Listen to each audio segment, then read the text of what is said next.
In this TED Services training video, we'll be looking at modifying page numbers, editing figures and tables, as well as working with landscaping pages. So let's take a look at our sample document. We've got some text, a figure, another figure, and a table. To start with, I'm going to point out the obvious that this figure is a little difficult to read because the text is so small.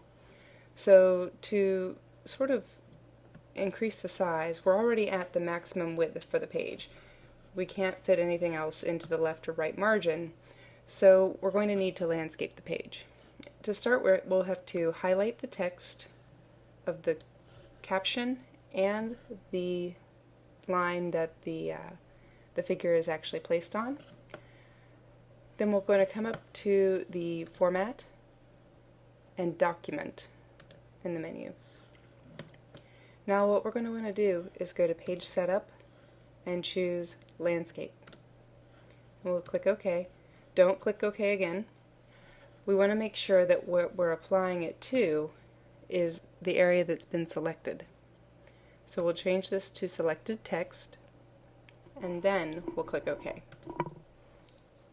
Now I've got the Show Hide button turned on here, so you'll see a little bit more than you normally do on your screen. And I'm just going to go ahead and press Return. These section breaks are what tells Microsoft Word to only landscape between this set of lines and this set of lines.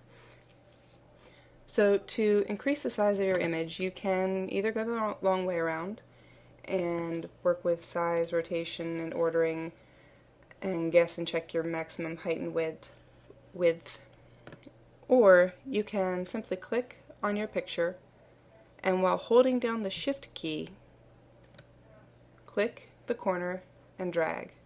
This will keep the size in proportion, and you can get it out just to the edge of the page number, and you know you're still within the margins. So now we've got our image and our caption. The text is much easier to read. It's not as large as our body text, but it's legible. Now we'll move on to the next one. This figure is actually perfectly fine the way it is.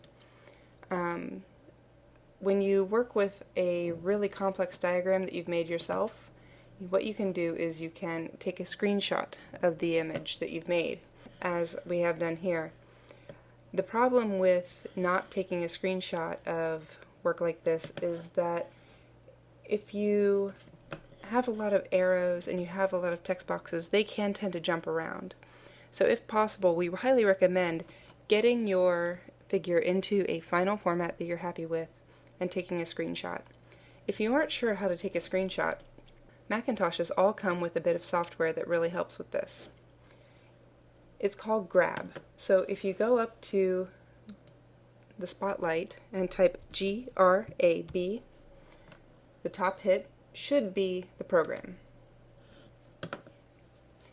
And when you open it, you've got a capture, and you can capture a selection, a window, the whole screen, or the screen on a timer. I'm going to choose selection, and then I'm going to just move this out of the way. And perhaps I only want part of this. So I'm going to click and drag my square around, and that looks good. That's all I need. It takes a picture, and from here you don't even necessarily need to save this unless you want to use it multiple times. You can press Control, no, not Control. You can press Command C and then click back and Command V, and you've just placed that picture that you took of the screen, and it can be our next figure.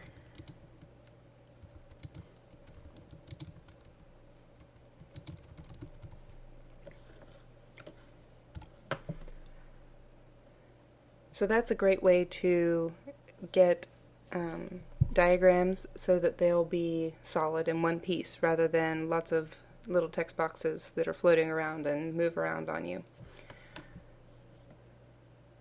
The third thing we've got is a table. Now, this table doesn't look too bad, but it is split across two different pages. You can modify your tables in APA style to be in single space, if you like. So that's helped a little bit, but it's still splitting across two pages. It's really a bad idea to split tables across two pages simply because it breaks up your reader's train of thought. Also, you end up with just partial lines of information, like right here under classroom observation, how it's the top line on the next page with nothing else there. So to avoid this, you can place your cursor right before the T in table and go up to Insert, Break, and Page Break, and it will always stay at the top of the next page. This is a good last-minute correction to make before you send your document for review, because you may end up adding a little bit more text which will move it down to the next page on its own. But this is looking pretty good now, although some of the text is a little bit squished. It seems a little tight in here. If you right-click and get the little crosshair in the corner here and right-click on it, you can bring up the table properties. From here, you can change the rows to be a specific height, the columns to be a specific width, and the table's overall width to be a preferred size. If you're working on a landscape page, the preferred width to get the maximum space out of the page is 9 inches. And if you're working on a portrait page like we are, the maximum width is 6 inches. So we can see if we're getting the maximum was actually a little too wide. It moved in. Another thing you can do is you can modify all the text to leave a little bit of breathing space using the space before and space after under paragraph spacing. So this gives our table a little bit more breathing room, and it's not as much breathing room as if we were to double space all of the text.